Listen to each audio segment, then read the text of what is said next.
बेटी होने का कर्ज चुकाया, अब बहू होने का फ़र्ज निभा रही है।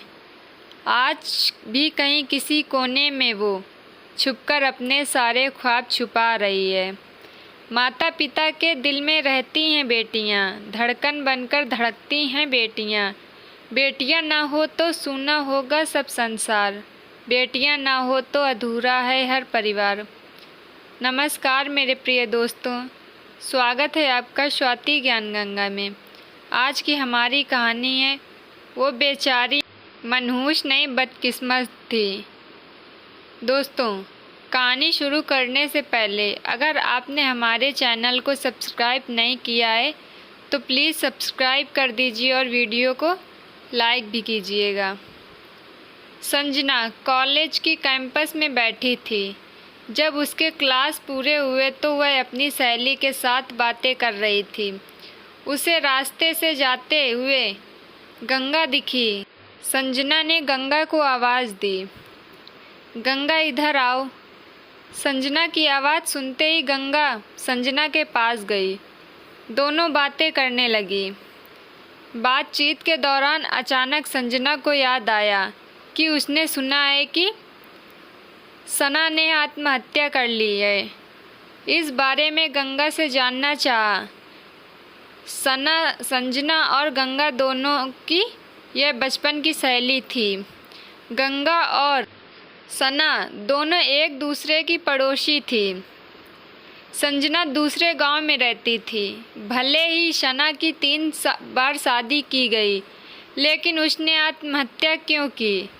ऐसा सवाल संजना के मन में आया। दरअसल वह अपनी प्यारी सहेली की आत्महत्या से बेहद दुखी थी।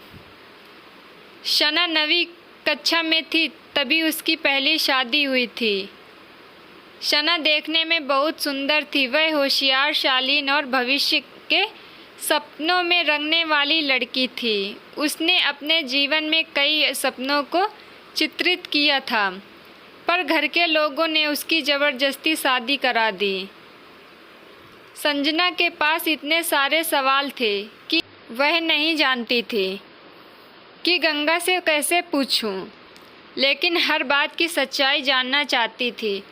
और आखिर में गंगा से पूछा कि सना ने आत्महत्या क्यों की। एक क्षण के लिए गंगा चुप हो गई। जल्दी से उसके मुंह से शब्द नहीं निकल रहे थे। उसने गहरी सांस ली और बोलना शुरू किया। 3 साल पहले सना की शादी अबीर नाम के शख्स से हुई थी। वास्तव में उसकी बहुत अच्छी गृहस्थी चल रही थी। दोनों एक दूसरे से प्यार करने लगे थे। जब भी यह दोनों साथ में बाहर जाते तो सभी कपल इनसे जलते थे। अबीर और उसके परिवार के सभी सदस्य अच्छे स्वभाव के थे। जैसा उसने सपनों में जोड़ीदार सोचा था, बिल्कुल वैसा ही उसे अपना पार्टनर मिला था। उसके घर की स्थिति मध्यम थी। अबीर का एक छोटा सा होटल था। उसमें से उसके सारे खर्चे बांट देने के बाद कुछ पैसे बच जाते थे। घर की हालत बहुत साफ़ सुथरी थी। एक दिन वह होटल से घर बाइक पर आ रहा था। एक गाड़ी ने उसका बहुत बड़ा एक्सीडेंट कर दिया और इसमें उसे काफ़ी चोटें आई। हादसे के बाद उसे अस्पताल ले जाया गया, लेकिन सिर में गंभीर चोटें लगने के कारण इलाज के दौरान उसकी मौत हो गई। सना को बहुत दुख हुआ, लेकिन उसके ससुराल वालों को गलत फहमी थी कि अबीर की दुर्घटना सना की वजह से हुई है। वह अपशगुनी है, ऐसा उनको लगता था। उनमें से कोई भी उसे समझ नहीं पाया। अबीर के जाने के बाद कुछ दिनों के अंदर ही सना को घर से निकाल दिया गया। उसे घर से बाहर निकालने के बाद वह मायके और कुछ दिन मायके में ही रही, लेकिन आस-पास पड़ोसियों में चर्चा हो गई तो उसके माता पिता फिर से उसके लिए रिश्ता ढूंढने लग गए। जब वह बाहर निकलती थी तो लोग हमेशा उसे ताने मारते थे। इस वजह से सभी बहुत परेशान हुए। ऐसे में उन्होंने जल्दी से अमोल से उसकी शादी करवा दी। अमोल बहुत बुरा लड़का था। दारू पीता था, कुछ काम धंधा नहीं करता, चोरी करता, मारपीट करता, उसका रोज़ाना यही काम था। इस सब से सना को बहुत दुख होता था, पर वह कुछ नहीं कर सकती थी। एक बार रात को वह देर से घर आया और जल्दी जल्दी में घर में कुछ ढूंढने लगा। सना ने उसे पूछा पर उसने कुछ नहीं बताया। उसे जो चीज़ चाहिए थी वह उसे मिली नहीं, इस वजह से वह वहाँ से बाहर चला गया। सना रात भर उसकी राह देखती रही पर वह आया ही नहीं। दूसरे दिन पुलिस को उसका मृतदेह रास्ते के किनारे पड़ा हुआ मिला। उसका चाकू से किसी ने खून कर दिया था। यह खबर सना को पता चली तो उस पर दुखों का पहाड़ टूट पड़ा।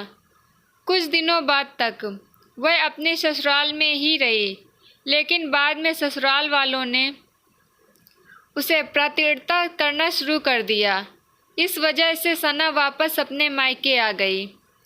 घर आकर कुछ दिन ऐसे ही बीत गए। हर दिन आ रहा था और जा रहा था, लेकिन सना की स्थिति वही थी। उसकी तरफ देखा नहीं जा रहा था। उसका परिवार उसकी स्थिति को सहन नहीं कर सके, इसलिए उन्होंने उसकी वापस तीसरी शादी करने का फैसला किया। उसके लिए रिश्ता ढूंढने लगे। उनके रिश्तेदारों में गौतम नाम का लड़का था। उसकी पहले से एक बार शादी हो चुकी थी और गौतम से सना की शादी करवा दी। सना बहुत खुश थी। शादी हुई और कुछ महीनों बाद उसे मालूम हुआ कि गौतम को कैंसर है, ब्लड कैंसर।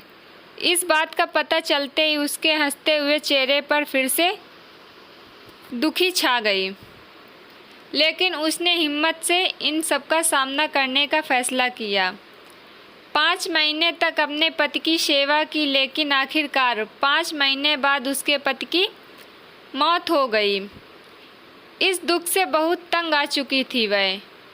कुछ दिन बीत गए, लेकिन बाद में ससुराल वालों ने उसकी जिम्मेदारी लेने से इनकार कर दिया। उसे घर से निकाल दिया। उसके बाद वह फिर मायके चली गई, लेकिन उसके माता पिता, उसके भाई भाभी ने भी उसे घर में आने नहीं दिया। सभी तरफ से रास्ते बंद हो चुके थे। उसे उम्मीद थी कि कोई किरण नज़र नहीं आ रही थी। अंत में उसने खुद को ख़त्म करने का फैसला किया, उसका जीवन समाप्त कर दिया। सना की यह कहानी सुनकर संजना की आंखें आंसुओं से भर कर बह रही थी। पूरा दिन वह सना के बारे में सोचती रही। क्या इन तीनों घटनाओं में बेचारी सुमन का कोई भी दोष था?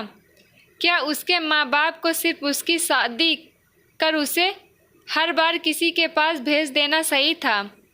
वो उसे अपने पैरों पर खड़ा करने की कोशिश भी कर सकते थे। सच कहो तो सना की जान उसकी बदनसीबी ने नहीं, उसके परिवार की, उसके आसपास के लोगों की छोटी सोच ने ली है।